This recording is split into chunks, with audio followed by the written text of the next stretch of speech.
So guys, here is the list of the qualified candidates, those who have written compulsory Kannada exam which was held on 4/11/2023. So finally KPSC ಇಂದ ಒಂದು ರಿಸಲ್ಟ್ನ release ಮಾಡಿದ್ದಾರೆ. So ಯಾರೆಲ್ಲ exam ಬರ್ತಿದ್ರಿ ಅಂದರೆ 4/11/2023 Kannada exam ಯಾರೆಲ್ಲ ಬರ್ದಿದ್ರಿ ಅವರ ಒಂದು qualified ಲಿಸ್ಟನ್ನು release ಮಾಡಿದ್ದಾರೆ.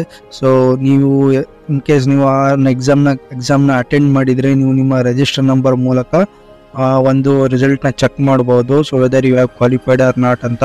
So ಇಲ್ಲಿ ಒಂದು 143 ಪೇಜಿನ ಒಂದು PDF ಅವರು ರಿಲೀಸ್ ಮಾಡಿದ್ದಾರೆ. ಸೊ ಇದರಲ್ಲಿ ಎಲ್ಲ ಕ್ವಾಲಿಫೈಡ್ ಕ್ಯಾಂಡಿಡೇಟ್ ಲಿಸ್ಟ್ ಅಂದರೆ ಕ್ವಾಲಿಫೈಡ್ ಕ್ಯಾಂಡಿಡೇಟ್ಸ್ಗಳ ಒಂದು ರಿಜಿಸ್ಟರ್ ನಂಬರನ್ನು ಹಾಕಿ ಒಂದು ರಿಸಲ್ಟ್ನ ರಿಲೀಸ್ ಮಾಡಿದ್ದಾರೆ.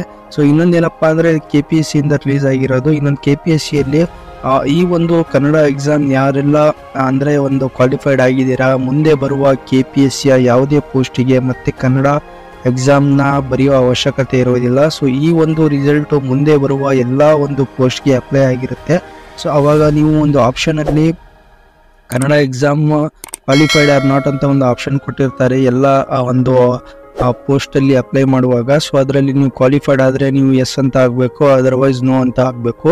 ಸೊ ಯಾರೆಲ್ಲ ಕ್ವಾಲಿಫೈಡ್ ಆಗಿದ್ದೀರಾ ಮುಂದೆ ಯಾವುದೇ ಒಂದು ಎಕ್ಸಾಮ್ಗೆ ಕಂಪಲ್ಸರಿ ಕನ್ನಡ ಟೆಸ್ಟ್ ತಗೊಳ್ಳೋ ಅವಶ್ಯಕತೆ ಇರೋದಿಲ್ಲ. ಸೊ ಅದೇ ರೀತಿ ನೋಡಿ, ಈ ಒಂದು ಮಾಹಿತಿ ನಿಮಗೆ ಉಪಯುಕ್ತ ಅನಿಸಿದರೆ ಚಾನಲ್ನ ಲೈಕ್ ಮಾಡಿ, ಶೇರ್ ಮಾಡಿ, ಹಾಗೆ ಸಬ್ಸ್ಕ್ರೈಬ್ ಕೂಡ ಮಾಡಿ. ಸೊ ತುಂಬ ಜನ ಸಬ್ಸ್ಕ್ರೈಬ್ ಮಾಡೋದಿಲ್ಲ. ನಿಮ್ಮ ಒಂದು ಲೈಕ್ ಮತ್ತು ಸಬ್ಸ್ಕ್ರಿಪ್ಷನ್ ನಮಗೆ ಅಂದರೆ ನಮ್ಮನ್ನು ಮೋಟಿವೇಟ್ ಮಾಡುತ್ತೆ ಹೆಚ್ಚಿನ ವಿಡಿಯೋಸ್ನ ಮಾಡಲಿಕ್ಕೆ. ಸೊ ಇದೇ ರೀತಿ ಬೆಲ್ ಐಕನ್ ಕೂಡ ಪ್ರೆಸ್ ಮಾಡಿ. ಸೊ ಲೇಟೆಸ್ಟ್ ಅಪ್ಡೇಟ್ಸ್ಗಳು ಏನೇ ಬಂದರೂ ನಿಮಗೆ ಸಿಗ್ತಾ ಇರ್ತವೆ. So thank you friends for watching this video.